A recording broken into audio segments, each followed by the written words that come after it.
And so maybe I needed to step away and figure some things out and maybe come back, or maybe I need to step away and figure some things out and not come back. Either way, I'd have to be okay with it. And I feel like that was another decision that I was okay making because, again, of my age. I'm 37 now. And by this point, most people are retiring, like well before this point, actually. And so that's another like kind of like check against me when it comes to trying to find another contract. So I think I was okay with the idea that, you know, if I did step away, I wouldn't be able to return. It'd be nice to, if that's what I wanted after all of this, but I was okay with the idea that maybe that was it. Like I set this goal, I achieved that goal, and everything else was just, you know, kind of gravy on top. And so I was fine with whatever happened next. That's professional cyclist Ayesha McGowan talking about her decision to step away from World Tour racing and focus on her health and the programs she's founded and grown. Many years ago, Ayesha set out to become the role model that she didn't have, and is now the first ever African-American woman professional road cyclist. Today, she shares her experiences in achieving that goal, why she's prioritizing her personal well-being, and how she's creating a pipeline for women of color to get into and advance within cycling. You're listening to the Be a Good Wheel podcast, the show where we explore what it means to be a good wheel by digging into scientific research and personal stories about human potential and performance. I'm your host, Amber Pierce.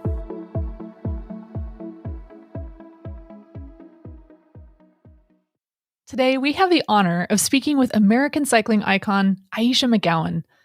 As the first ever African-American woman professional road cyclist, she is celebrated not only for her athletic talent, but also her unwavering commitment to creating a more inclusive and equitable space in cycling, a sport that is still embedded with old systems that hinder representation and frankly lags behind many other sports. Case in point, when Ayesha got into racing and looked around for role models in the sport, she found none who looked like her.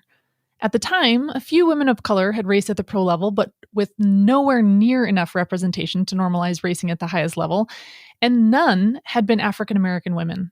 In fact, there had never been an African-American woman to race professionally on the road. Some people may have shrugged this off. Not McGowan. She decided overnight to become the role model she didn't have. And she made it happen. After racing in the UCI Women's World Tour for Live Racing Tech Find in Europe for 3 years, she recently decided to take a break. She'd been racing a full calendar while trying to manage a debilitating string of illness and injuries.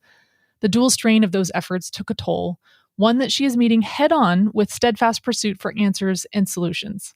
And in the meantime, she has plenty of other projects on her plate. To make it to the professional level requires single-minded focus and dedication. A lot of people give up their careers to focus exclusively on their sport and don't make it to the pro ranks. Not only did Ayesha achieve her goal of racing at the top level of the sport, but she did so while building an internationally recognized personal brand and not one, but several successful programs and businesses in parallel. What started as her blog titled A Quick Brown Fox has evolved into a full-fledged business offering an expansive hub of programs and resources for aspiring athletes. These include the Do Better Together ride, the Abundance Project, and the Black Foxes, all of which are linked in the show notes. McGowan has also served as a member of the USA Cycling DEI Committee and currently sits on the board of Rails to Trails, a transportation advocacy not-for-profit organization. She's a gifted speaker and educator, and while her work has already established an unforgettable legacy, she's not done yet. I hope you enjoy this conversation as much as I did. Ayesha, it's great to have you. Welcome to the show. Thank you. Where are you calling in from right now? I am in San Gregorio, Spain, which is about 5 kilometers outside of Girona. Right on. How's the weather there these days? It is hot. It's about 90 degrees right now. So, oh man, very similar here on the East Coast. We're in the 90s and it's miserably humid. So yeah, good times. Y'all can have that. We don't need any humidity to add to it. No thanks. Yeah. So I want to jump right in on a question. You've had this very singular goal from very early on, like very early in your story and like pretty shortly after you discovered bikes and bike racing, and you achieved it. And not many people have such a singular and lofty goal, and even fewer people actually achieve such a goal. Curious, how has the reality of achieving that dream compared to kind of what you imagined it might be? Yeah, I don't know. I feel like I never really had an expectation for what it would be like. I think I just wanted to do the thing because I wanted to do the thing. And then I did the thing. And then I'm like, oh, this is what it's like. so, so yeah, I have a really bad habit of not asking enough questions and kind of jumping into things. So, so that's how we got where we got. Do you think that habit of not asking questions and just jumping into things has actually been helpful? Yes, for sure. I think if I asked more questions, I would not have wanted to do the thing, and I definitely would not have actually achieved the thing. I think I would have been very discouraged. So interesting. Why do you think that is? I feel like it was actually really hard. And I think if I knew how hard it would be from the very beginning, I don't know that I would want to have done it as much as I did. Maybe, I don't know. Maybe I still would, but it's hindsight is 2020. So I know a lot now. Yeah. And knowing what you know now, by the time you realize all of this, right, you've stacked up all this experience, not just experience, but skills, that enable you to manage the challenges, I guess. So like if you had known you as a writer and a person, you were different, right? When you were starting your journey to a pro career. And I can imagine at that point it would have been really intimidating, but it seems to me that you've done it, right? So you were absolutely capable of handling all the challenges and the difficulty. What part of that evolution do you think has really kind of helped you manage where you are now or handle the challenges that come with being a professional cyclist? I think being the age that I was when I started probably had a whole lot to do with it. I feel like I had lived a pretty full adult life before I started racing bikes. Not that I was like a retiree or anything. Right. Yeah. But I feel like most people start racing bikes when they're younger. And I was 26 or 27 starting out. And so I think that helped me have more perspective on like myself as a person and like the things that I wanted to do and the things I didn't want to do. I feel like I was a little less malleable in that I was willing to make sacrifices for the goal, but there were parts of myself that I wasn't willing to sacrifice, which I think if I was much younger, I would not have had that. We'll use the word confidence. I don't know what the right word is, but we'll use the word confidence to like be true to myself. Yeah. It seems like that would take a combination of clarity and conviction to know what you are and you aren't willing to give up, compromise on. Is that resonating? Yeah, I think so. I feel like it wasn't just about the cycling goals, but also about a lack of people of color in the sport, a lack of Black people in the sport. Yeah. And creating that positive representation that was authentic was pretty important as well. So, yeah. I mean, it seems like that would give you a lot of clarity and conviction from the start. Is that an accurate thing to say? Yeah, I think so. Yeah. One of the things that you just mentioned is authenticity. Like it's speaking to authenticity and autonomy. And you had this really interesting post on Instagram recently, and I just want to read the quote here. This was what you wrote in your caption. It's been pretty weird having my full autonomy back. And this is after you stepped away from racing. There's so much sacrifice in doing what I was doing, lots of saying no to friends and family, even when you want to say yes. So for now, I'm taking my freedom and living my life. Athletes talk a lot about sacrifice, but I don't imagine that autonomy is the first thing that comes to mind when athletes talk about sacrifice. And yet, when I read this, it really did resonate with me. How did you experience a shift in autonomy as you moved to the world tour? I mean, how old was I then? 33 34, maybe, I think. And it was weird having other people dictate my life at the age of 34. Yes. So I think that was the biggest thing I noticed, was that I had, resigned quite a bit of my autonomy to having other people schedule like how I lived, where I could go, what I could do. Very strange. And comes with the territory, yes, but still a very strange thing for me. I agree. And when you say that, you're talking about like team managers and directors telling you where you're going to race, what your travel itinerary is, where you're staying. Is that kind of what you're referring to when you're talking about that? Yeah, for sure. And like even like living in Europe is a choice that I'm really glad that I made. But like the inability to go home, I don't think I went home to the United States for the first like year and a half. Mm-hmm. And that wasn't my choice. That was a weird thing for me. Like I enjoy being here and I enjoy living here, but I don't like when I can't do the things because I can't do the thing. Like if I wasn't going to go home, I wanted that to be the choice that I made. But it wasn't. So that was weird. Yeah. I had a similar experience, and I remember feeling almost like when so much of just daily life is not within your control. So what time you're going training, if we were at the team house, when I had to be at the team house, how we were going to travel to races, even when you can eat. So if you're at a race, when you get to eat when the race is over is dictated by when dinner's being served at the hotel, or when your team manager actually gets it together to take the team to a restaurant to get food. And it felt really infantilizing for me. I don't know. Does that word kind of resonate with what your experience was? Yeah, I'm pretty independent. Yeah. So yeah. I like to be able to like go and do the things I want to do when I want to go and do them. And I wasn't able to. And so it was weird. It was just really strange. It was just a strange feeling. Especially at that stage of life. Like in our team, I remember there were lots of different ages. And so there were some really young riders where it was almost like, in a way, I kind of looked at them as like these young kids that were away at camp, right? Like they need that structure and they need that supervision, but it felt really weird as just a grown adult to have that level of supervision and control. Sure. Yeah. So obviously now you've stepped away from racing, and it sounds like you're really enjoying having that freedom back. What has that shift been like? Yeah, I don't know.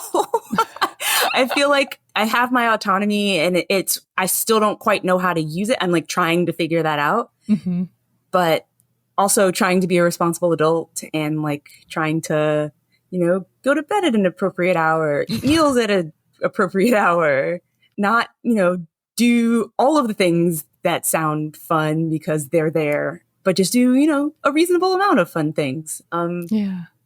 Yeah.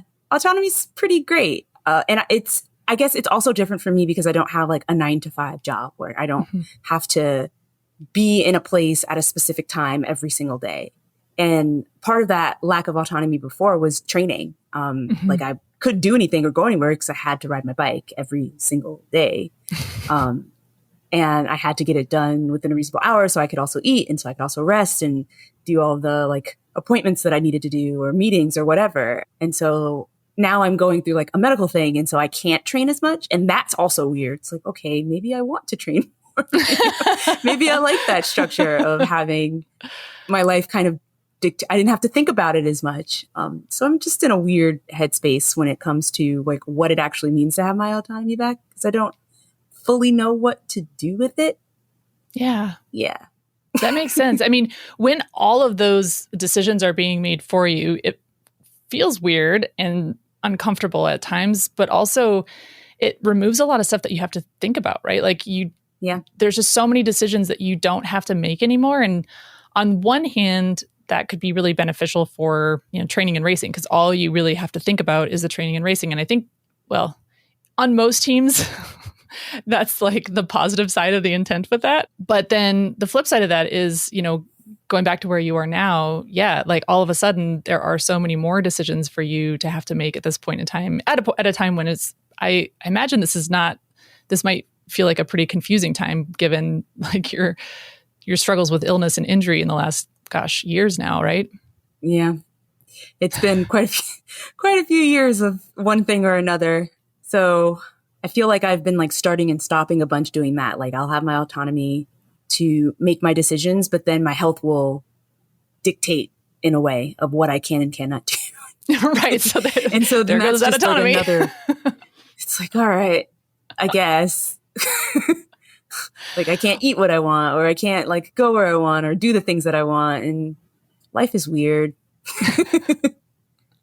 Well, I want to talk a little bit for a second about your decision to step away, because I remember reading your post when you announced this, and I just felt this flood of admiration for your ability to see what you needed and to make that really empowered decision to step away, which I can see as potentially being difficult on a couple of levels. One is like you've set this huge goal for yourself, you've achieved it, and to step away from that, I imagine probably wasn't easy. And then there's also, and correct me if this wasn't your experience, but it feels like to me, at least in sport, there's this constant pressure and urgency to get the next thing, right? Get the next result, get the next contract. And stepping away is something that honestly, I probably needed to do in my career a couple times and would have really benefited from. But I always caved to that fear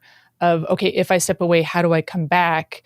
And, so I never actually took that time away to, address the fallout from injuries and illnesses and burnout, and then kind of ended up carrying all of that into the next year and in the next year. And I'm really curious kind of what went into this decision for you, because I imagine it was hard, but maybe it wasn't for you. I don't know. What was making that decision like for you?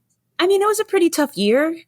I don't know. I've blocked a lot of it out. So in this exact moment, I can't remember why it was a tough year. I just remember having a really hard time. Yeah, fair. Very fair. And that's right. I come back from my surgery and was hit with this like wave of anxiety. Mm-hmm. And that was making it really hard to race. I couldn't eat before races, and then I'd just feel sick during them.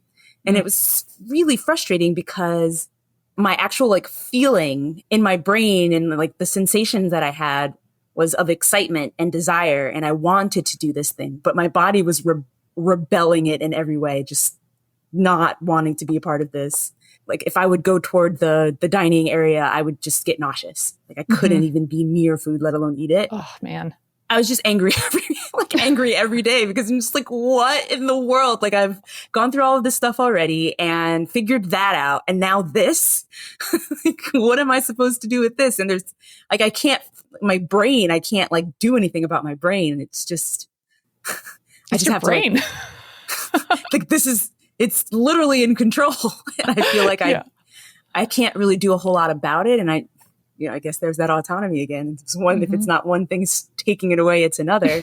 But I think after several months of that, like there's just no way you can get results when that's the experience that you're having. And after several months of that, I just was feeling like I needed to step away. And the opportunities that I was being offered didn't seem worth putting myself through that again. Because I didn't have, the great results, and I didn't put together a fantastic career once I got to the world tour. And so that means I am not in the best position when it comes to bargaining for a new contract. And I could have a contract if I wanted it, but a contract worth my time, energy, and mental health was not what I was being offered, to be honest. And so I decided that maybe I needed to step away and figure some things out and maybe come back, or maybe I need to step away and figure some things out and not come back. Either way, I'd have to be okay with it. And I feel like that was another decision that I was okay making because, again, of my age. I think 37 now. Yes, that's correct. And by this point, most people are retiring, like well before this point, actually. And so that's another like kind of like check against me when it comes to trying to find another contract. So I think I was okay with the idea that, if I did step away, I wouldn't be able to return. It'd be nice to, if that's what I wanted after all of this, but I was okay with the idea that maybe that was it. Like I set this goal, I achieved that goal, and everything else was just, kind of gravy on top. And so I was fine with whatever happened next. Yeah, to me, this seems like such an empowered sense of self to honor your needs, to honor the fact that you don't know, right? If you do want to come back or you don't want to come back, but being okay with either case when you make this decision. I think you bring up the point of age, which I think is so much more important than, I don't know, it's not something that we talk about a lot. It's just sort of like, oh, is somebody a pro or are they not a pro? But somebody who turns pro at 20 or 19 versus somebody who turns pro in their late 20s or early 30s or late 30s, it's a very different experience. And I imagine that a younger rider who, maybe they grew up and that's just all they ever wanted was to be a pro, might take the contract for the sake of a contract, even at the expense of their physical health, their mental health, their overall well-being.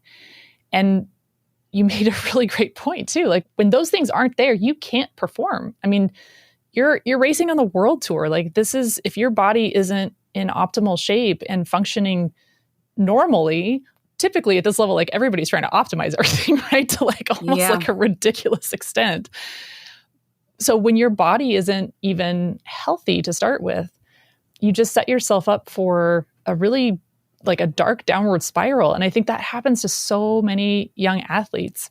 I think age has a lot to do with that, as you pointed out. And I don't know, do you think there was anything else that played into your sense of assurance in being able to make that decision? Or what would you maybe say to a young athlete who's staring at a contract and thinking like, oh, if I sign this contract, I'm going to have everything I want because I have the contract, versus looking at what is this contract going to give me in terms of opportunity? I don't know that a contract is a guarantee. I think that's also a thing, right? Like contracts can be broken, especially if your, health isn't there, if you're not performing the way that they want you to, or if the expectations aren't being met, they can take that away. And you'll end up in the same spot regardless, but probably worse off for it. And so I guess, I don't know, it was also a financial decision too. Like if I accept a contract that doesn't like fulfill my financial obligations, then I also have to work in other ways while navigating this other pile of stuff. And that just, if I'm going to have to work, then I'm just going to work. I'm not doing that again. Like I've done it. It's terrible. It's what you have to do on the way there. But I don't think I could like do the thing, get the thing, and then backtrack in that way. Not now. And on top of that, you're not, it's just another way that you're not setting yourself up for success in the role. No.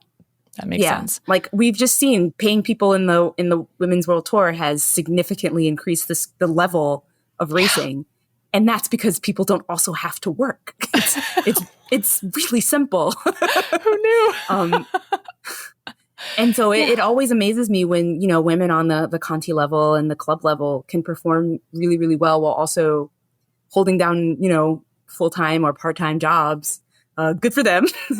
But they shouldn't have to do that. It's so hard. It's so much work. It takes everything at that level when you were talking about just even some of your physical symptoms, like feeling nauseated walking by, the cafeteria, that's a serious problem because like you have got to eat in order to race at that level. I mean, the amount of energy that you guys expend when you're racing these stage races, it's bonkers. And everything has to be going right, and devoting that kind of physical, mental, and emotional energy to another job. I mean, it makes it incredibly difficult for you to really find your potential as an athlete. No, it's not a recipe for success for sure. It's not impossible, but I feel like if it was the only thing I had to do, then it would be fine. If it was just, I have to work and I have to race, I think I could do it. But I have to work, I have to race, I also have to figure out my health problems. I have to like deal with this anxiety. I have to like, it was just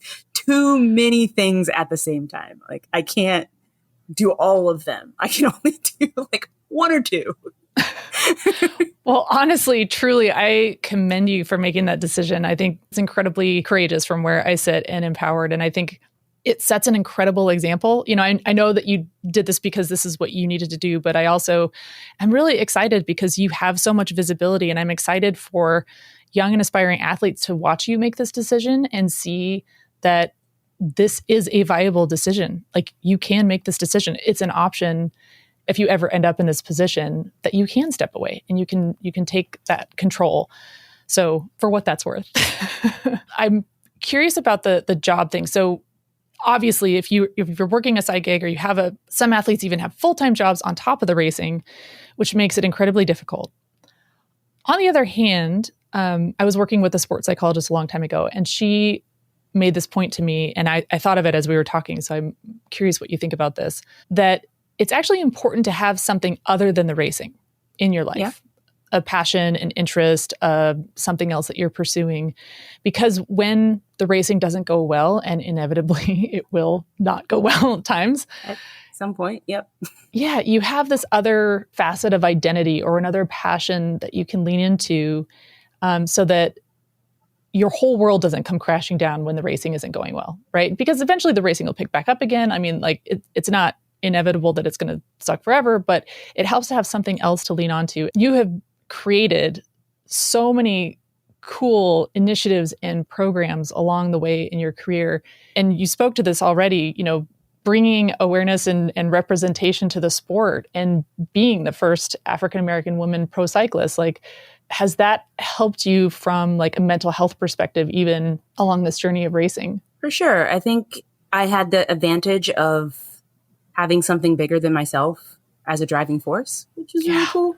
And it made it so that even when the racing wasn't going particularly well, that I had, other positive things happening in my atmosphere to kind of keep me motivated.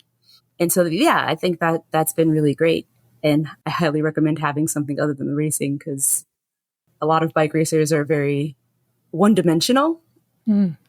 And I mean, I'm pretty socially awkward for like various reasons, but I don't think it's because I haven't, done things and like lived life. But I feel like for a lot of professional cyclists, it's the only thing they've ever done. And it makes for a very interesting or not super interesting person, rather. Some pretty one-dimensional interviews out there, not gonna lie. Do you think that's been a net positive then? Having this goal bigger than yourself for sure. Specifically in your pursuit of becoming pro? Absolutely. Yeah. Because I also imagine, and you have been pretty open about sharing, that in those endeavors, it has also been challenging at times. Yeah, it's a lot of work. And I have help, thankfully. But it does take up a lot of time and brain space. And, thankfully, while I was racing, it didn't take up too much of my like physical space and time, minus like meetings. I did a lot of virtual meetings, but I didn't have to like physically be anywhere, which was super helpful. But yeah, it takes its toll. And it definitely requires a set of sacrifice that I didn't always have. So racing at the World Tour, there is a lot of pressure, just straight up, of racing professionally, getting results day in, day out at the races, training, making sure, you're prepared. And then all of the other things that you're doing, even if these are things that you are creating and initiating for yourself, there's also pressure there too. And then add to that, I'm assuming, and correct me if I'm wrong, that there's a lot of pressure with just publicly stating your goal of becoming the first professional woman African-American cyclist. What have you learned about dealing with pressure? And did you actually experience a sense of pressure in those things, first of all? And if so, how did you learn to manage that? I think that the other things happening in my life were far more daunting. So I didn't really have the like energy or capacity to even like worry about or deal with those kinds of pressures. I was so consumed with trying to figure out mostly health stuff, to be honest. It was usually some sort of something was happening, or I couldn't eat, or my anxiety was really bad, or an injury, or like whatever. But I feel like I never had like me as an individual was smooth sailing. So I had time and capacity to deal with what other people were thinking about. Like, I don't think I don't feel like I really had to worry about that so much. There were like team pressures from management and ownership, and that could be a little daunting at times. But I feel like as far as like the general public, I could care less. I think from the onset, nobody thought I was going to do what I was going to do anyway. So it didn't matter.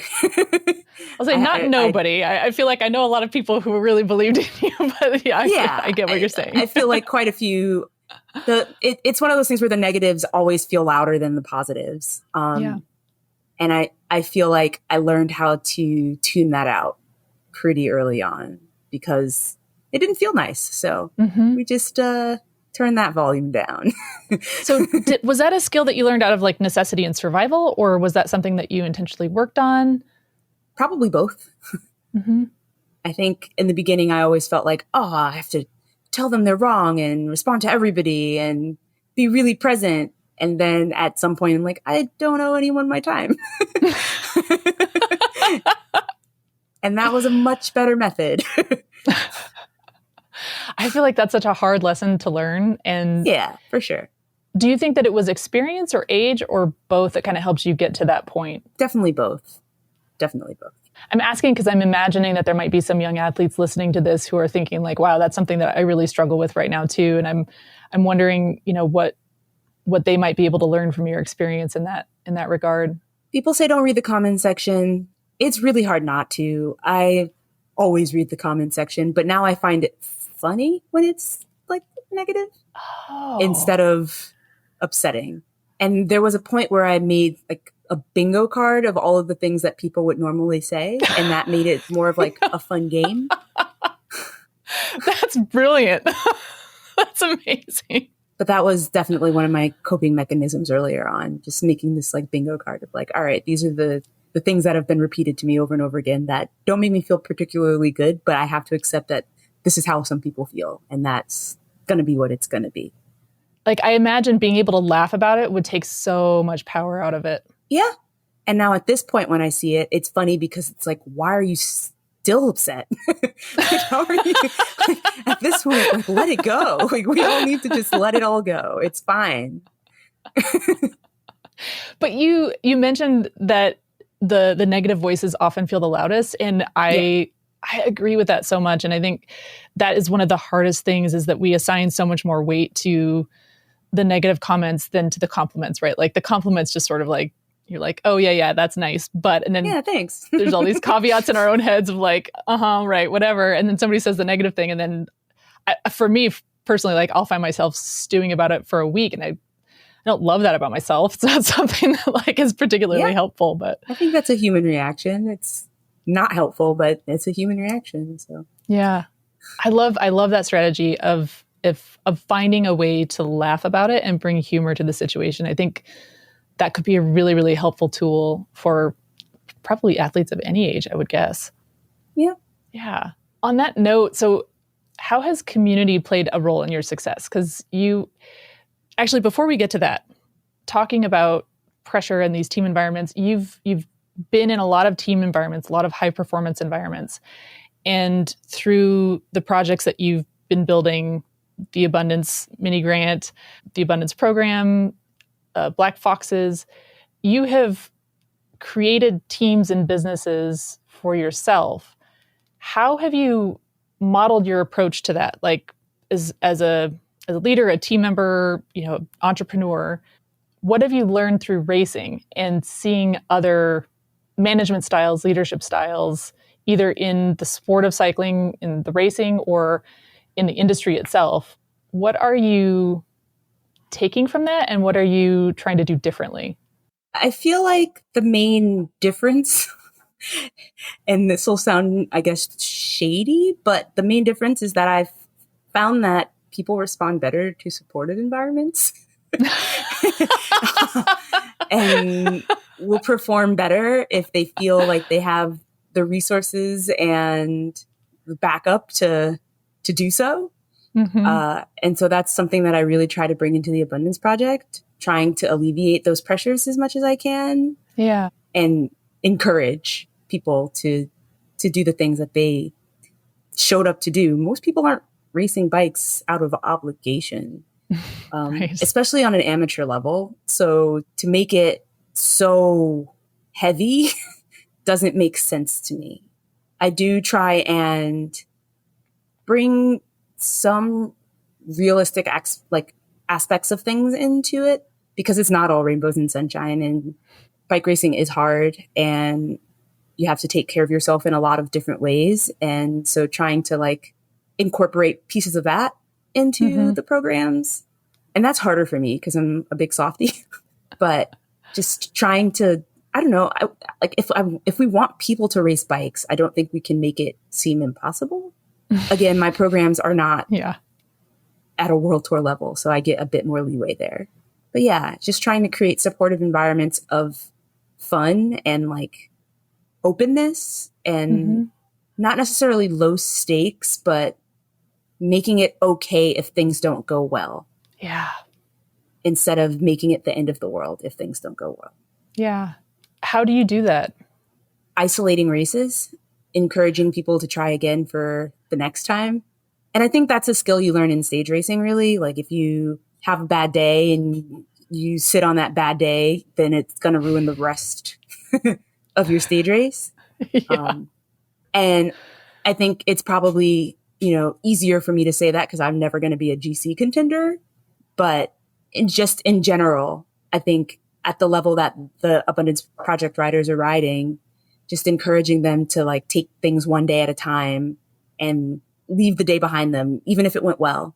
Like Mm-hmm. just carrying the momentum of taking each day as a new experience and a new opportunity, which I feel like at the higher level, which maybe it makes sense. I don't know. There's not a whole lot of direction. There's not a ton of direction. There might be, instructions for the moment, and that's fine. But I don't think that there's anyone there to like help with the human parts of things. Mm. And I Yeah. feel like there are a lot of bike racers who need help with the human parts of things because we're not robots. It is hard being a human. It is hard being a human. It's so hard. And yeah, I don't know. There's so many things I would change about bike racing, specifically women's bike racing, but alas, one thing at a Well, time. you bring up two really good items to add to the list of things to change about women's bike racing, if you will. One being the supportive environments. And as you were saying that, I was just reflecting back, thinking, oh yeah, thinking of the people on the staff. For a pro team, there's mechanics to take care of the bikes. There's, directors and managers to take care of logistics and strategy. And they cover almost all of the bases except the hardest freaking part, which is that human side of it and the mental and emotional side of it. And I understand like some of those things are really individual. And I guess to some degree, they expect that the athletes will manage that for themselves. Yep. But even when you're in a team environment, like there's like the team aspect of it is really important, and cultivating, camaraderie and connection among the team. And I think from what I've observed, you've done a really incredible job of that with the projects that you've put together. What has really worked for you in terms of that? So you've mentioned supportive environment, but kind of what are some of like the actionable things that you've done that create that supportive environment or cultivate that connection and camaraderie? I think the connection part can only be achieved by spending time together. And I feel like cycling's a weird sport because it's a team sport, but Mm-hmm. we all train individually. There's not like, we have like camps, maybe a few times a year. But other than that, you're mostly alone unless you have like a riding partner. But but the teams aren't all living in the same place. They're not all training together all of the time. It's you're together when you're together, and then when you're apart, it's kind of you're left to your own devices to like figure things out. You're probably in your head a lot. So whatever progress and stuff that you've made during that time together, it kind of goes out the window once you leave. And it's also like a bunch of different combinations of people. You don't always have the same grouping of teamwork. Not everybody knows how to work together really well. And it's different when you've had the same teammates for several years, but there's also a lot of turnover. So you don't really get to build that the way that I feel would benefit the sport the most. And then you also have like that internal fight against everyone where some people have a 1-year contract, some people have a 2-year contract, some people have more. But are you there for the team? Are you just there trying to survive? Like, you can't really build camaraderie with that. It's much harder to, because people have to look out for themselves because the sport doesn't look out for you. So it's tough. It's so tough. We'll be back with more from Ayesha McGowan after this quick break. We want to make this podcast financially sustainable and need your help to keep a good thing going. Sign up for a Be a Good Wheel membership on Ko-Fi and get access to extended guest interviews, bonus episodes, and Be a Good Wheel gear.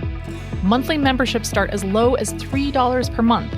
Go to ko-fi.com/beagoodwheel to join other members who are supporting the show. That's ko-fi.com/beagoodwheel.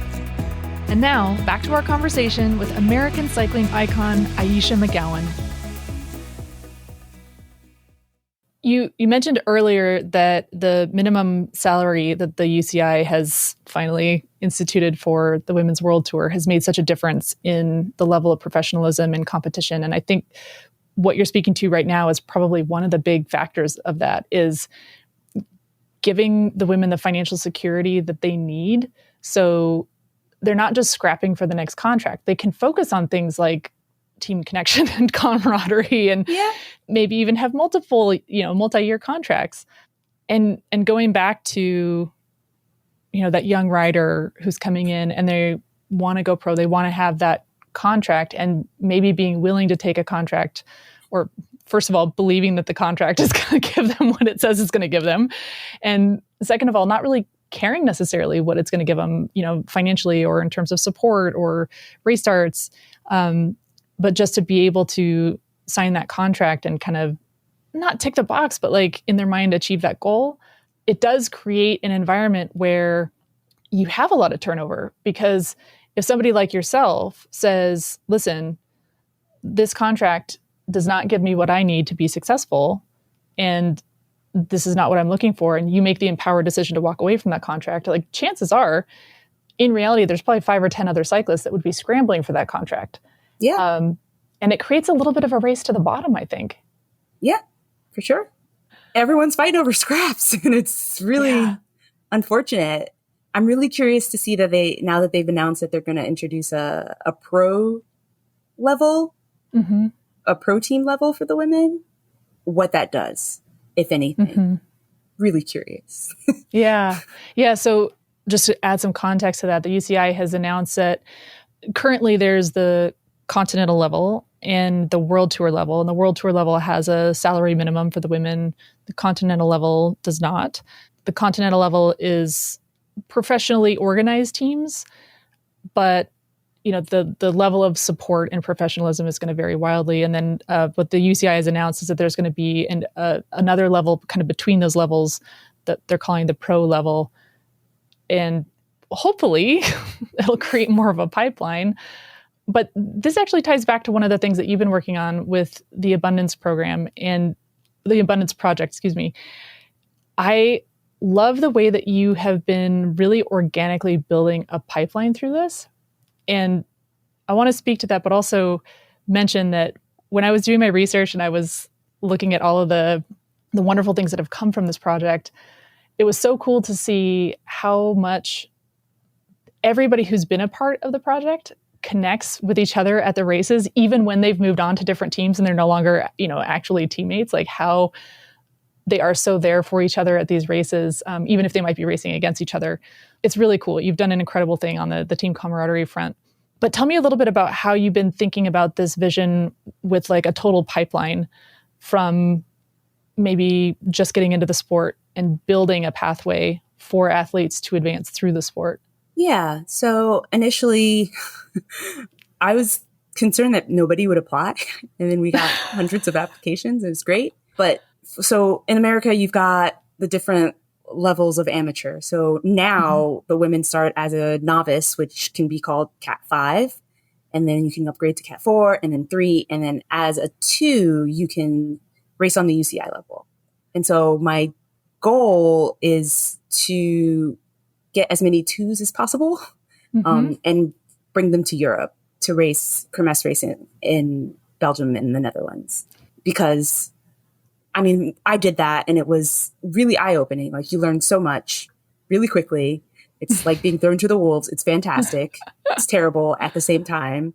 And you also get to race with like people you've heard of, which is really, it's just a really cool experience all around. But I feel like America is isolated because we're, not a part of Europe. And it's just so hard to get out of there in the racing world.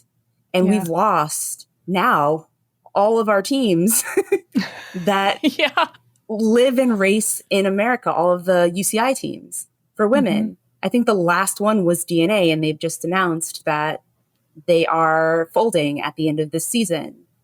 I can't think of any other UCI team. I know 2024 is listed as UCI, but they don't seem to race anywhere but America. So I feel like in my head, that doesn't create a pipeline, or at least a pipeline to Europe. Right. So how do you get out? How do you get we're stuck, we're trapped. Like, how do you get those opportunities? Yeah. One of the things I love about what you've done with this is that initial grant that you did was geared towards bringing in the novice level riders. And then it seems like kind of each year and each iteration of the project, you're building the next step of the pipeline, the next step of the pipeline. So every time you're building the next step of the pipeline, you actually have athletes who either have come up through the pathway that you've built, or athletes who are at that level and looking to get to the next level. Right. And I really like this approach. It feels very organic, and compared to other efforts that I've seen over the years, I think other efforts kind of come in and they're like, oh, we're going to do this one thing and it's going to solve everything. It's going to, we're just going to swoop in and do all the things. And you've taken this really organic and incremental approach. Was that something that you kind of initially planned in the beginning, or is this something that has evolved as you've been building it? I think it happened out of necessity. There just weren't really any women of color, Black women racing. There were a few. There were a handful, but not nearly enough to like do the things that I wanted to do and like create the programming that I wanted to create. And my thing that I always say is that I'd never want to run a team, like a team. Like I don't want a professional team. I'm not trying to work to run a UCI team. It's not a thing I want to do.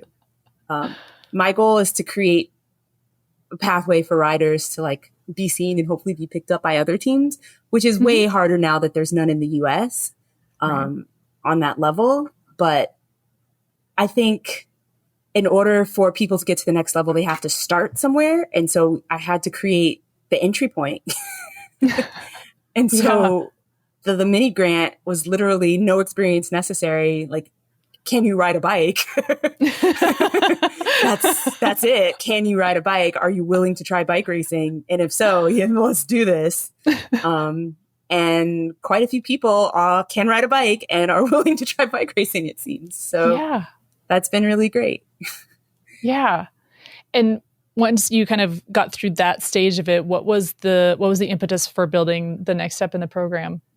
Well, now I've got all these people that I've like suckered into racing bikes, and they're like, well, we want to do more of that. What's next? Yeah. And so we built What's Next. Yeah. What do you view as like really differentiating what you're doing with the Abundance Project versus kind of like other feeder programs that are out there? I think those programs expect you to already have it together for the most part, or they have a youth program and people age out and they don't know what to do next. Right. There's not really any good pipelines there seems to be some developing for the men. Mm-hmm. And there were a few for women before, and those have kind of all fizzled out. Yeah. Or mostly fizzled out. I guess I can't speak to like every single program in the country because I'm not super aware of them all, but it seems like there's just not a lot of opportunity for people who want to try, who aren't already good at it. Mm-hmm. Or who don't have this like aptitude in another sport that everyone knows about. Right. It's a hard place to be. I think if you're, cycling curious and you want to see what it's like to race. I remember back when I stopped swimming, I wasn't swimming, I hadn't started cycling, and I was thinking that bike riding sounded kind of fun and that maybe it'd be fun to dabble in racing. I actually said out loud to a friend, and she kind of looked at me like, do you realize how stupid that sounds? And it wasn't until I actually said it out loud to her that I was like, oh, that doesn't make very much sense, does it? But I felt like I had to be good at racing before I started racing. And everyone does. Not everyone, but right? A lot of people do. And yeah, it's like, and it's so silly when you say it out loud. It's like, well, how do you expect to get good at racing if you don't race? And it creates this really like you're stuck. Like, what do you do? Yeah, but I feel like that's the culture and the energy in the racing community. And then there's also this thing where nobody will ever tell you anything. So you just have to figure it out the hard way. And I hate that. I hate that so much. And I was fortunate enough to have people that weren't that way in my life that like held my hand a little bit and told me what I needed to do and let me say stupid things and answered my dumb questions. And they encouraged me to keep going when I was just like, oh, this is fine, but I don't think that is like worth my energy. And they're like, definitely worth your energy. Just try it. Just do the thing. And sometimes people just need you to remind them that they can just do the thing, even if they're not excelling at the thing. Granted, I did the thing and then I excelled at the thing and then I really wanted to do the thing. But how will you ever figure that out if you don't do the thing in the first place? Yeah. And even if you put all the effort in and you don't excel in it, it's also possible to have fun at things that you're not like amazing at. Like, I think we lose sight of that. So I have this like promise to myself that I will never race anything other than road. Really? And I've been really bad at like gravel and mountain biking for years, but that's okay. Like, I'm sure if I got super into it and I decided to race it, I could become really great at it, but I don't have that desire. Yeah. I started doing a little bit of mountain biking after I retired from road. And it was so nice because I had zero expectations of myself because I was like, I've never really tried at this. I've never learned any of this. So it felt like every little thing that I did learn felt like this huge victory and thing to celebrate. And it was super motivating. And not because I had this big aspiration of like becoming a pro mountain biker or something like that. It was just like, oh my gosh, just the learning part is fun. Like, yeah, I don't need to be good at this for this to be super fun. Exactly. I don't know if I ever want to be good at it, and that's okay. I can still just have fun in this process. And there are women in the Abundance Project that have no desire to go pro, and that's also fine. They just want to race bikes, and it's great. And they do sometimes. And sometimes what do you do to create that environment, right? Because I think that when you have a project like this, it might feel intimidating for somebody to come to that and say, well, I'm really excited to race bikes, but I don't want to go pro. Wouldn't you rather invest in somebody who's going to want to take this thing, air quotes, all the way? Because I think you've accomplished this in an incredible way. And I would love to hear more about how you think about this, because I think people listening to the podcast who are maybe trying to build community where they are or create these kinds of opportunities could really learn from that. Because I think that is such a huge barrier for people. I think we really consider how to allocate resources based on what people are trying to do. So maybe we allocate a few more resources to somebody who's trying to do more. So we allocate the most resources to the very beginner and then the very top. And then in the middle, it's like, okay, we will support your desire to continue racing, but you also have to support yourself in ways and kind of fight your way to the level that is like a cat 2. Because if you can make it to there, then that means you've invested something of yourself. It's not easy. So that means you've invested something of yourself to get this far. And then we can start allocating more resources into that again. But I guess it's kind of like we trick people into the bike racing by making everything really easy to get in, eliminating as many of the barriers as possible. And then we're like, okay, well, here's some support. You can keep racing. If it's something that you want to do, and we can't do everything, but we'll do some stuff. Like, for people who've gone through the mini grant, we usually provide race entry through our micro grant program. And sometimes we'll do food stipend, and depending on if we can swing it or not, we'll do housing. For like the bigger races in the country. But then for the mini grant, and then for the like Cat 2 riders for like specific stage races, we'll do everything. We feed them, we help them get there, we tote them around while they're there, and cover the race entries, and offer like human support also. So it's kind of, I guess my answer is allocating the resources based on how invested they seem. So, like, if you're willing to try this, I'm gonna go in and invest resources towards that. That sounds great. Please try this and see if you like it. And if you like it enough to come back, then I'll invest some resources into it. And then you can invest some resources into it. And then together we'll hopefully have enough resources that you can actually race bikes. And then once you get to a certain level, like if that's what you want to do, if you want to see how far you can go, then we'll help you as much as we can there too. Yeah, I think this makes so much sense. Yeah. Yeah. And I can imagine like once you've, we'll say air quotes, tricked somebody into loving bike racing. No, that's what it feels like. But we know you just get them in and they're going to love it. Yeah. Once they've kind of gone through that initial experience with you through the mini grant with all of that support, part of what that support is teaching them the skills and tools that they need to make themselves successful. So when they do step into that next phase, they don't need as much from you. And that really makes sense. Like it's sort of like, it can sound like a bait and switch, but really that early phase is so hard. Like it takes so much support and learning just to get to the point where you what feel you need to do. So yeah. And then, giving people like not giving, but teaching all of those things and empowering them then to come back and embrace this on their own terms, I think is so cool. And I think that makes a ton of sense. How do you, when you talk about supporting the human side of things, and I'm interpreting that to mean like the mental and emotional side of things, what specifically are you doing with the program to really support people in that way? Because I think that is such a difficult, tricky thing to accomplish when you have all of these other things, the fundraising and the logistics and all of these other things on your plate. What are you doing there that's been so successful? So because I wasn't physically present, the thing that I could offer, again, with these virtual meetings, so before and after every race, I would talk to everybody and we'd go through the courses, they'd have their questions. And it's much easier to have questions once you've done the thing. So the first day is always kind of like me just kind of talking at people. But then after it's like, okay, what about this? What about this? What about that? And then I can answer questions and we can try new things. And the reason that we usually try like the criterium stage races, we'll call them, because they're multi-day criterium races. You don't have to finish one to keep going like a traditional stage race. And you get several opportunities to try. And so it seems like a great formula for somebody that's just trying, like just starting out. Like if you race once, you're just like, man, I could have done this differently. But then you have to wait like a week or 2 weeks or a month or however long if you're local, for your local racing to have another race to try something again. And then by then you probably lost your nerve. You've forgotten everything that happened.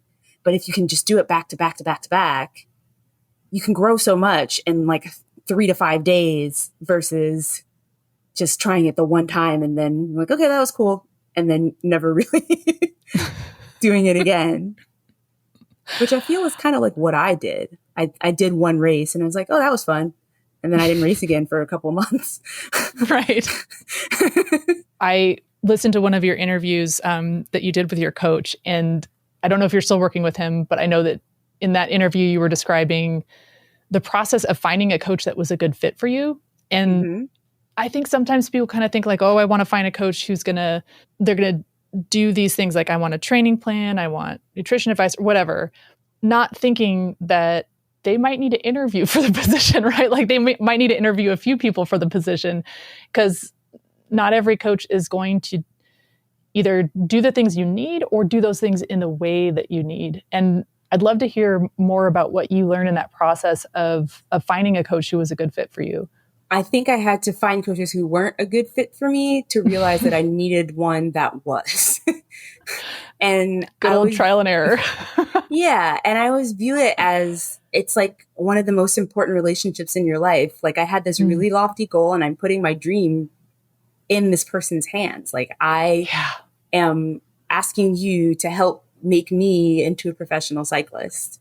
And both of us know that is not an easy thing to do. We both know that that's going to be a lot of work, and I'm trusting you to point me and like put me on the right path and like keep me on the right path. And then there's also, that self accountability of like, you do that part and I'll do my end of like showing up and doing the workouts and, being open and being honest. And if you are working with somebody that you can't talk to and can't be open with and can't be honest with about whatever the thing is, then that's probably not a good fit. Like if you're scared of your coach, probably not a good fit. I think it should be more on the side of respect versus fear. If this person is yelling at you or belittling you, I don't respond well to that. I cannot speak for everyone, but I don't respond well to that. I wouldn't last long. And I feel like there's a lot of, again, that human side of this sport where a lot of people just get crushed under the pressure, where they're amazing athletes, like just fantastic athletes and could probably go super far, but they can't keep up with the emotional aspect of it. And that part is so tough. So if you have this person that's just making you feel small all the time, that's not going to work out. You're eventually going to crack. Yeah. Yeah. I can't agree with that more. I think a lot of people have had an experience where they were motivated by fear or anger, right? Or, a desire to prove someone wrong, right? Yeah. So somebody belittles them and, okay, I'm going to get motivated by proving this person wrong.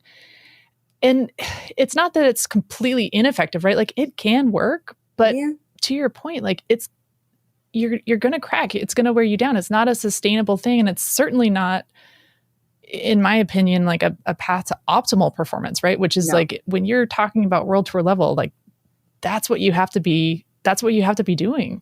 But I also feel like those pressures are going to, if that's what you're looking for, those pressures are going to be there. There's always going to be somebody to prove wrong. Like you'll find that somewhere. It shouldn't be the person that you're like trusting with your like biggest, loftiest goal. Yes. Someone will be terrible to you. You will find that. I'm sorry. You don't have to pay somebody to do it for you. No, you don't have to pay someone to be terrible to you. People will be terrible. Someone will. I promise. Gosh, that's so true. What were some of the things, so you've given some really great examples of like what doesn't work. What were some of the things that you were like pleasantly surprised by when you finally found a coach who was a good fit for you? Patience. Yeah. The thing that I like most about my coach is that he's super even, where I am not. Like, just like super. We'll use the word like stable. Like if I'm having a crisis, if he's having a crisis, I don't know about it, and that's what I mean. I can't say that he never has a crisis. I wouldn't know. But he doesn't bring that into like he doesn't spiral with me. I don't need someone to spiral with me. I'm already spiraling. We need somebody that's gonna like hold it down. And I remember specifically, and I've probably already told this story and I don't know because it stands out in my mind. But when I did Redlands one year, there was the morning of the Oak Glen stage where you go up Ukaipa. And it's a hill climb. And so it's a huge, massive mountain stage. Yeah. And I couldn't eat anything. I couldn't get anything in. And I was so frustrated. And there's like this area where you park and it's kind of near this like picnic area. And I'd like kind of gone off by myself to the picnic area and I was on the phone with it and I'm just crying. And I'm like, I want this so much, but I can't eat anything and there's nothing I can do about it. And I don't know what to do. And like, I don't know if I should even race today because I didn't eat anything. And that doesn't sound like the best idea. Like, I don't know what to do. Like, I have no idea. Yeah. And his advice is just start. Like, that's all you need to do. You just go to the start line, just start the race. And if it doesn't work out, it doesn't work out. And if you need to pull out, then you can pull out, but just start. And I made it through that whole day. And then I got to the finish line and bawled. Oh, because I was so relieved. And also depleted, but also relieved. Yeah. I mean, what a way to just like hand you like that simple anchor, right? Like, this is what you need to index on right now. Like, this means so much to me that I'm usually all over the place. Like, now I'm spiraling, and this one race is the end of the world if I don't do it. Like, it's not. And if I didn't do it that day, it would have been fine. Like, I would have done another race and it would have been okay. But just start. Like, okay, I can do that. I can patch myself together and get to the start line. And I did. And so, I needed somebody that wasn't me, who could give me direction. And I didn't need him to be a therapist, but somebody who could accept that I had human emotions and that was going to be a part of it. And he's been really great about that. And bless him for it. I feel like I'm a lot, but he's never made me feel like I'm a lot. So I appreciate that. That's incredible. And you made a really good distinction, right? Like, your coach is not a therapist, and you don't need your coach to be a therapist, but you do need your coach to know you well enough to understand what you may psychologically need at a race. And I'll just say this. I've been in a lot of therapy over the years, still there. Love therapy, love a good therapist. Big same. Not good therapy. But with a coach, it's so much more tactical. It's like, do this thing. And for him to know you well enough to know that in that moment, you needed to simplify. And maybe another athlete would need to like sit down and do some sort of like analysis or talk through some numbers or something, like, who knows? But for you, he understood immediately what you needed, and to just get straight to that and to make it so concrete, right? Like, we don't need to analyze this. I don't need to tell you like why you're spiraling. Like, we don't need to do any of that. It's just, it doesn't really matter. Right. Yeah. Yeah. I mean, it would matter to a therapist, but it doesn't have to matter to a coach in that moment. No. Yeah. Oh, that's incredible. I love that. That's a beautiful story and illustration of that process. You said the coach-athlete relationship is one of the most important relationships in your life. And I agree with this in my bones. I could not agree with this more. And I wish more people understood that, especially if you're somebody who's pursuing a sport, as a living, or as, kind of like your big life stream. And it's worth exploring, right, to find the right person who's gonna work with you.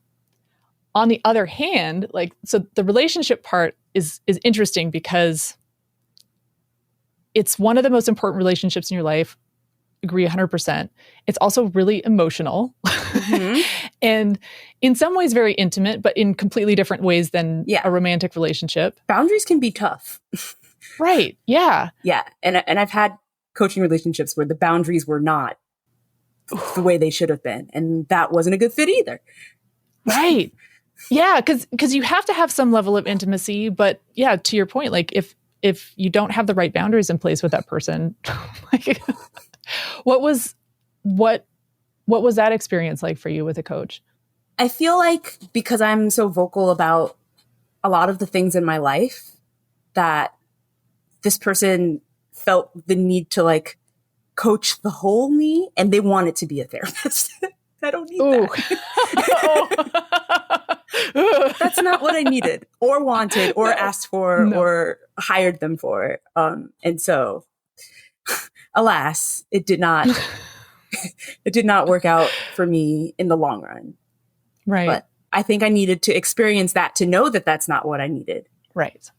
Yeah. So. Yeah. The other piece of this that I think is connected to the relationship and the intimacy component of it is that challenge when you find somebody who's not right for you and telling them that you're moving on, because it's a weird combination of deep, important relationship and also working relationship, right? This is not like it's very personal in some ways, but it is ultimately a professional working relationship. Yep. So that process of like breaking up with a coach, for lack of a better phrase. What were some things that you learned about that? Because you obviously worked with coaches that didn't work for you before you found the coach that did work for you. What did you learn about the process of leaving a coach?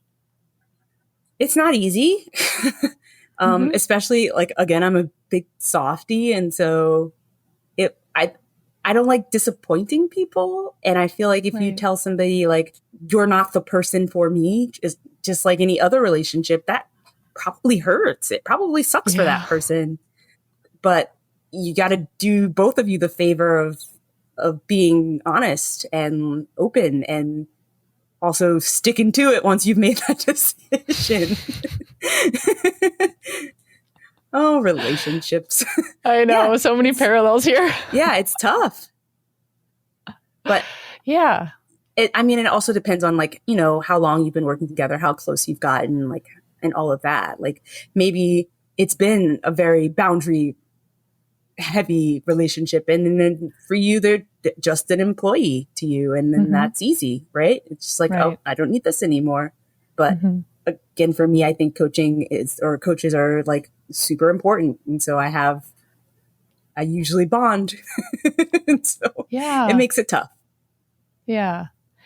If you were giving any advice to athletes out there who are either working with a coach that maybe they're realizing this conversation might not be a good fit, or they're thinking about hiring a coach, what advice would you impart to an athlete who's considering working with a coach or considering working with a different coach? I think being really honest with yourself, asking the questions that you have. Like, I know a lot of people that will like come to me and ask me questions about their coach. And I'm like, well, I think these are questions that you're also asking yourself and questions that maybe you need to ask the coach, and be honest about how you feel about the answers. Like if you feel like you need to move on, are you just being lazy and you don't want to do what they're telling you to do? Or is it not actually working for you? And sometimes you'll get it wrong. That is also possible, but just trying to be as honest as possible will help alleviate getting that wrong. Mm-hmm. Yeah, I like that. When we were talking about coaches and you're mentioning spiraling, and you've brought up anxiety a few times in the conversation as well, and you've been really, really open about your experiences with anxiety and specifically neurodivergence. Obviously, anxiety in particular is not something where people bring it up and you think like, oh, this is a real asset. But do you think that there are ways in which your anxiety or even neurodivergence have been helpful for you in your career? Anxiety, not so much. It's definitely a troublemaker. But I think having my brain operate differently has been an advantage in many ways. I think my ability to compartmentalize things or analyze things, or even like setting goals, lofty goals, or just not asking a ton of questions and going for things are all, I think, part of having a spicy brain. And so I feel like in that way, it's definitely been an asset. That's huge. All of the things that you mentioned are pretty like powerful things that are not easy to do. And that's amazing. Yeah. Yeah. In setting lofty goals, you set this big singular goal, but obviously along the way, you've done a lot of different things. You've raced multiple seasons, you've put together different projects and initiatives. How do you set goals for yourself? And how has that process of setting goals changed for you over the course of your career? Not scientific. Really, it's just, what do I want to do? And then if I decide I want to do it, how am I going to put that into action? I feel like I see things from beginning to end the moment that they begin, if that makes sense. Yeah. So I get ahead of myself a lot. Yeah. But I think that can be really helpful in a lot of ways. Like, I always joke with my husband about it, but it reminds me, it reminds me of, what's the Benedict Cumberbatch character in the Marvel universe? It's Doctor Strange. We call him Mr. Weird because it's funny. But Doctor Strange, Doctor Strange when they're fighting with Thanos, and he's like analyzing all of the possibilities, and he's like, "Here are all of the possibilities, but there's only one in which we win." Like that's how I feel like my brain works. That's where I'm amazing. like analyzing all of the trajectories and all of the possible ways that I can go from where I am to where I want to go. And then if I can see the line and it connects, then I'll just try and do it. I'll try and do that thing. And yeah, sometimes, the best laid plans don't always work. So there are pivots and things that change along the way, but most of my ideas are spur of the moment, including like abundance project stuff, including like just trying to be a professional cyclist. Most of this stuff is just like, oh, I think I want to do this now. And it's absolutely ridiculous. But also amazing, right? Because, gosh, so many people have incredible ideas, right? And either don't follow through on it, don't have the resources, don't have the motivation, but these, kind of random ideas that you come up with, I won't call them random, but, like, oh no, they're usually pretty random. But you do it, right? Like you actually do the thing, which so much has to come together for that. But I don't want that to like go like unmentioned here, because I think that that's just, it's truly remarkable. You actually do the thing and make the thing into a reality. And I think that a lot of ideas don't get that, honestly. No, for sure. But I think it's not super uncommon with like people with ADHD where you like become obsessed with this one thing. The hard part for a lot of us is carry through, but that's where I have like friends and people that help me. Help with the follow through. Well, that's a really great point. So from the outside looking in, like it does seem like community has played a really big role in your career, and you just mentioning that right now. How do you kind of pull in support for yourself, and what have you learned about doing that? Abundance Project, Quick Brown Fox stuff, I have a team of dedicated women that like I'll come up with what seems like a wild idea, and they're like, all right, how are we going to do it? And then we map it out and then we get it done. And then, once I like lose the dopamine to proceed with the goal, they're like, nope, you got to do this and this and this. And I have my friend Devin who works with me, Devin Cowens. And sometimes it will like have our meetings, and while we're in the meeting, she'll make me do the things that I need to do. She's like, all right, that's amazing. Write this email right now, like do this thing right now. And otherwise it won't get done. And I'm like, you're right, it won't get done. So we do it in the moment, and it feels kind of like hand holding, but sometimes that's what I need. Yeah. And as and she knows you well enough to know that, and to do it in a way that doesn't feel like she's micromanaging you or bullying you in any way. Like, that's an incredible support to have. Yeah. But you have to accept certain parts about yourself to be okay with that too. Like there are people in the world where they're like, do it right now. I'm like, who are you? Why are you telling me to leave me alone? But this is our relationship, and this is how things work for us. And so it's okay. How did you kind of evolve to a point where you knew that this is what you needed to bring these ideas to life? Like, how did you learn that? Or was that something that you really knew all along? I think I'm usually pretty good at seeing what other people are good at. And so with people like Devin and Alexa, who helps me, like I could see how they were working before they were working with me. And I asked them for their help because of how they operated, because I could see that was the thing I needed. I'm like, oh, that's what I need. I need them. So if they ever leave me, I'm in big trouble. But did you set up a support system for yourself like that with cycling?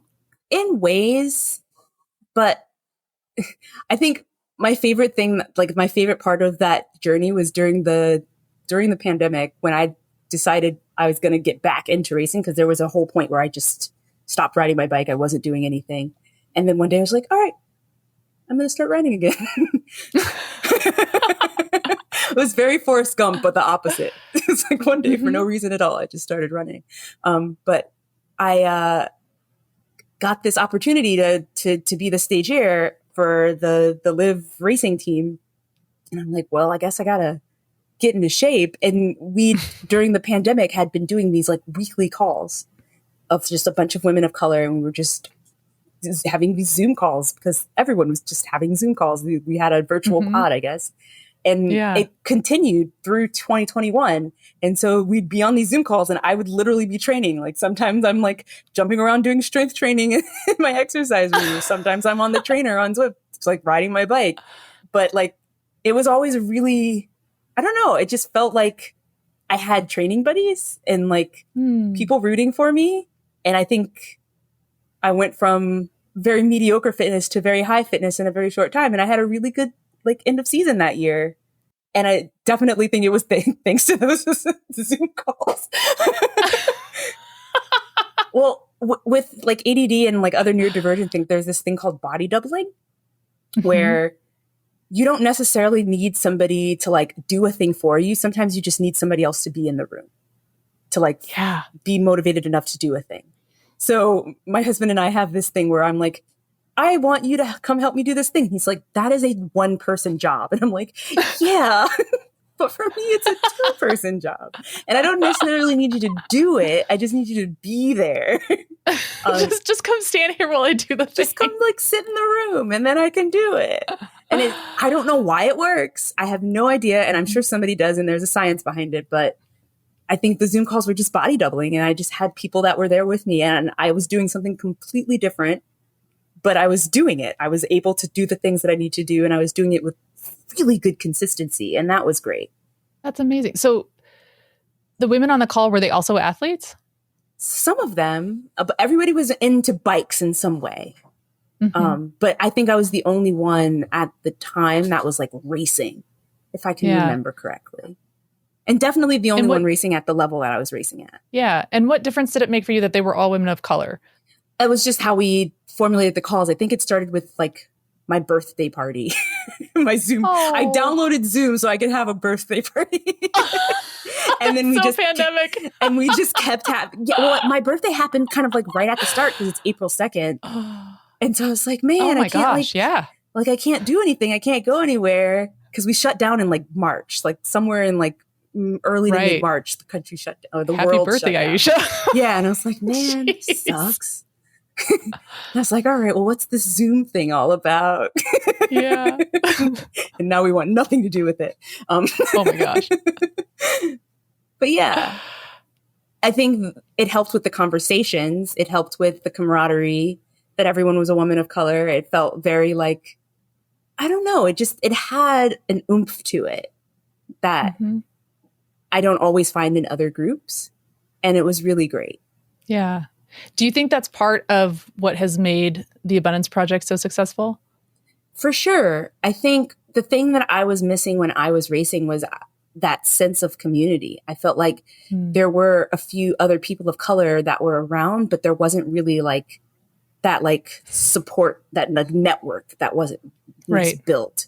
And so we've built that now, and it's really cool to see. And I love that it like exists without me. And that's my favorite part. Like, I'm not a super social person, and they're all like mostly really social. And so they get to have each other, and that's really great. Yeah. One of the things that you posted on Instagram a while back, which it stood out to me when I read it was, and this was in your post announcing that you were taking a sabbatical from racing. I want to find my confidence again. I'm not currently the brazenly bold Ayesha that knew she could achieve the audacious goal of becoming a pro. And as tough as it is to admit, it's the truth.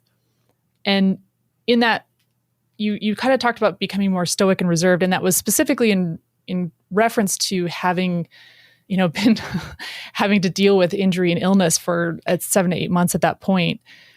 I'm curious if that shift in your kind of personality or demeanor that you observed, was that more than just the injury and illness? Did that have to do with the culture of racing, or was it really just the health challenges that you were encountering? I think it was a combination of everything. I think I self-isolated a lot. I think the pressures from being on a world tour team, I think the just frustration of like wanting your body to do things that it just refused to do because of the health and injury and anxiety or whatever it was that week. Yeah. It kind of made me kind of lose my oomph, and you need oomph to race bikes. Yeah. It's kind of the biggest ingredient. You have to have some level of self-absorption to even think that you can do something like that. And I felt like that part of me was definitely dwindling away, which I did not like. It was really annoying. Yeah. Yeah. I think it says a lot about your self-awareness and self-assuredness to first of all notice that, and second of all to share it and do something about it. Really amazing. And it does bring up one more point that I want to include before we wrap up, which is joy. And this is something that you've talked about in a lot of different interviews, and it kind of seems like what you're describing was sort of the dwindling spark of that joy. Is that an accurate way of describing it? Yeah, I think so. It's not a very joyful experience. Yeah, fair. Fair. Pretty obvious point here. No. And so I feel like I always say, like, if it's not fun, it's not worth it. And it was starting to not be fun anymore. Yeah. And I think now I'm realizing that it was more health than anything, and that there's a much bigger problem that I'm still trying to figure out. But that like uncertainty of like, do I just suck? It's really tough. It's like I'm doing everything I'm supposed to do, and it's just not working out. But I think that's because something is actually quite wrong, and I'm going through the steps of trying to like figure out a like concrete diagnosis of what that is. But not knowing that, it just felt like, man, maybe I just suck. Gosh. Well, that and the uncertainty of it too just wears on you, right? Yeah. Yeah. Well, from the outside, I look pretty healthy, so you can't tell. Right. It's not like an obvious thing. Yeah. So it sucks. But it doesn't mean it's not real and it's not there. Exactly. Yeah. Well, it's been a long time since I've seen you in person, but I will say all of the times that I have encountered you or interacted with you, one of the things I love about you is how fun and joyful and silly and goofy you are. So I'm personally really excited to see, what comes next for you. I hope that your medical exploration at the moment brings some answers soon, sooner than later. But I just, even with all of these challenges, like you have been such an incredible wheel for so many people, myself included. I really appreciate everything that you've done for the sport. And I'm excited to see you kind of get back. I don't know if it's getting back to, but evolving into the newer, healthier version of you. Yeah, that would be great. Yeah. That sounds like an excellent goal. Well, Ayesha, thank you so much for taking the time with us today. I really appreciate you coming on and going deep on some of this stuff. Yeah, of course. Thanks for having me. I've gotten to work with Ayesha on several occasions over the years. Who she is shines through in everything she does, and I'm continually inspired by how unapologetic she is about everything, from the challenges she faces with anxiety and neurodivergence to her hopes, beliefs, and dreams. I love how she takes her work seriously without taking herself too seriously, and how she doesn't hesitate to pursue her ideas, no matter how spontaneous or unconventional. We could all use more role models like her. Thank you for joining us for today's episode. This is an abridged version of the full interview. To get full-length and extended versions of each episode, sign up for a membership on Ko-Fi. Memberships start as low as $3 a month. Check out all the perks at ko-fi.com/beagoodwheel. That's ko-fi.com/beagoodwheel to sign up. The Be a Good Wheel podcast is produced by our wizard behind the curtain, Maxine Philivong. If you loved today's episode, don't forget to rate us 5 stars. Until next time, thanks for listening and thanks for being a good wheel.